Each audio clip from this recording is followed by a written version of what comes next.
Bueno, aquí entonces ya les voy a explicar el verbo to be, pero en el tiempo pasado. La estructura es totalmente la misma, solo que vamos a colocar el verbo to be en pasado. Entonces, en afirmativo, pues en la forma en la que se crea la oración sería la siguiente. Primero colocamos el pronombre personal, luego el verbo to be, pero en pasado, que ya lo vamos a revisar, y luego vamos a colocar el complemento. Entonces, para cada pronombre, pues también igual existe el verbo to be en pasado y son estos. Entonces, para I, el verbo to be en pasado es was. Significa yo fui, yo era, yo estuve o yo estaba. Para you vamos a utilizar el verbo to be were, que significa tú fuiste, tú eras, tú estuviste o tú estabas, o usted fue, usted era, usted estuvo o usted estaba. Para he, she, ate vamos a utilizar was también, que significa en español pues él fue, él era, él estuvo o él estaba. Y pues lo mismo con ella y eso. Y finalmente los tres últimos que son los pronombres personales en forma plural. Entonces vamos a utilizar we were. Entonces we were, nosotros fuimos, nosotros éramos, nosotros estuvimos y nosotros estábamos.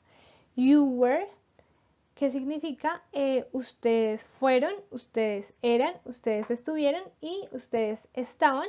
Y finalmente they were, que son ellos fueron, ellos eran, ellos estuvieron y ellos estaban.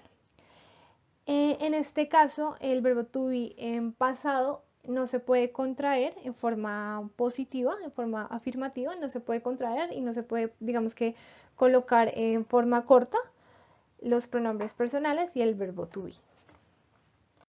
Aquí es la estructura del verbo to be en forma negativa y en el tiempo pasado. La estructura es totalmente igual a la del verbo to be en presente y en negativo y sería de la siguiente manera. Entonces, primero colocan el pronombre personal, luego el verbo to be en pasado, luego colocan la negación, que sería el not, y por último colocan el complemento. Entonces, ahí colocan primero el pronombre personal que ustedes quieran, luego van a poner el verbo to be que corresponda a cada pronombre personal, como lo vimos ahorita en afirmativo, y luego colocan el not, que es la negación. Sin embargo, en la forma negativa en pasado sí se puede contraer el verbo to be con el not. Entonces quedaría de la siguiente manera. I was not, quedaría I wasn't. You were not, quedaría you weren't. He was not, quedaría he wasn't.